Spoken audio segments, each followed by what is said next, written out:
Hello, beautiful ladies. When I was younger, I thought of myself as somebody who broke the rules and made my own decisions. But I've found that there's a lot of standard advice that I didn't realize I was following that did not serve my best interests. These are 4 pieces of advice that you can ignore unless you're somebody who has been wildly socially successful. The first one is to not social climb. Just like in dating, there's stigma around gold digging, there's stigma around social climbing. And this leaves women not going for all that they desire in friendship or in dating and settling for a lot less. In dating, and I think in friendship too, there's this idea that it's supposed to be a natural thing. You just happen to like each other, and so that's why you date, or that's why you're friends with each other. But if you're someone for whom friendship has not come easily to them, or if you're somebody who's learning to have higher standards, or somebody who's looking to break old patterns, you need to get better friends. I did.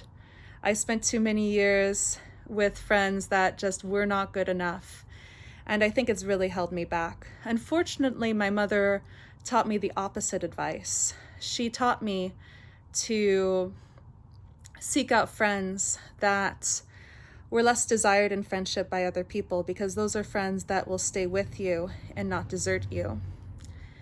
And unfortunately, I followed that advice to a T with one friendship. I did not care to be around this person at all, and yet I was friends with them for a few years. But then in friendships after that, I never fully grew past my mother's advice. I would be with people that I kind of enjoyed the company of, but really weren't as good of friends as I deserved. Number 2 is don't follow the crowd, or be authentic, or it's good to be unique. You know, there are figures in the media that are so unique, they're fashion icons or other things. And we can be misled to think that they're actually their authentic selves, they're actually being unique. But most likely they have their success because they balanced how unique they are with what would work socially. And I myself have not abandoned a lot of what makes me unique, but I'm learning over time that you need to balance it with what's going to get you where you need to be socially. It doesn't help you to be your authentic self if you're alone. The third one is making the best decisions for yourself financially. And of course, I do want you to do that. But for somebody who has no one calling them up to hang out on the weekend, it's very easy to be thrifty and have great numbers in their bank account because they're not spending money going out. But you really need to balance that. I really do regret not spending more money in my past, going out to concerts and things like that. I've always been very thrifty. It's not been something that's come out of me actually having good foresight for my future, though, unfortunately. Thrift is not the number one way to get ahead financially, but it's something I followed very well. My parents taught me it very well. And the financial success I have had is just because I was following the rules that my parents taught me. It wasn't until I read this book, The Body Keeps the Score, that I learned about how people with complex PTSD and developmental trauma disorder aren't able to understand that there is a future separate from the present, same as they're not able to understand that the past is separate from the present. And so they're not able to make good decisions for the future. And it left me just wanting better, but never making the right moves to do better. And I just wanted to bring this up because One can mistake someone making good financial decisions as someone actually making good decisions for their future. And it really needs to be balanced. You need to know what you need and be working towards all the things that you need, not just following financial advice for getting the biggest numbers in your bank account. Again, that advice, a lot of it's going to be catered towards people who do have so many friends to hang out with, and it doesn't hurt them at all socially for them to spend just a little less going out.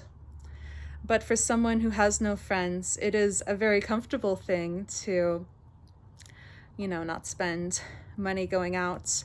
It might be the right financial decision would be to spend less on the things that make you comfortable and happy when you're hanging out all by yourself, so that you have a little more to spend seeing friends. The fourth one is a funny one, and it's the idea that you need to do activism and charity because you actually care and not because you're trying to just gain social prestige. And I think that, someone going back from this advice, they're still going to do good things for the world because they care.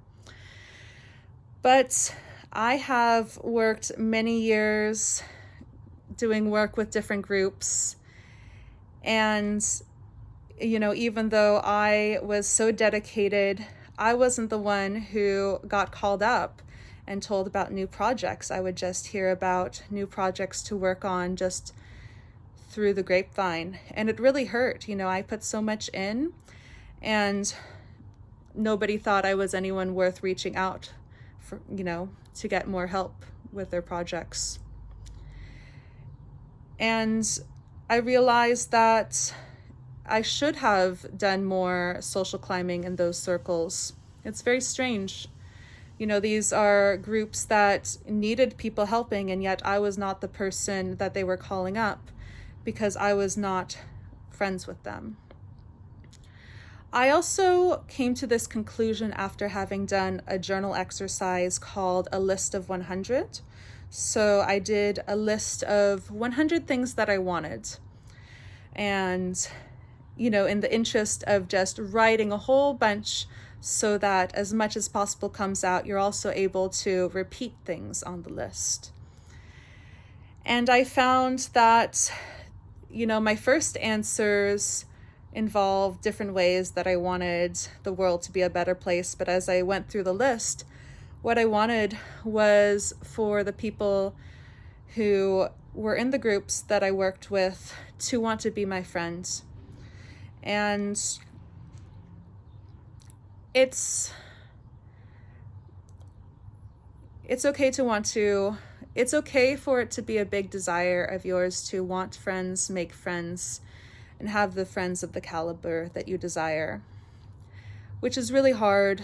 For me, when I come from a Christian background where you're supposed to care a lot about your fellow man, you're supposed to not care about worldly things, which lead you to, be financially conservative and do a lot of volunteer work, a lot of charity work without focusing on friendship. But, all that advice, again, was written for people who did have friends and didn't need to be reminded that they need to balance this.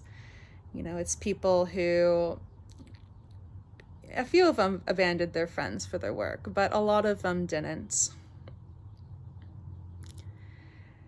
It's really hard to look at people's advice and try to figure out if it's what's best for you.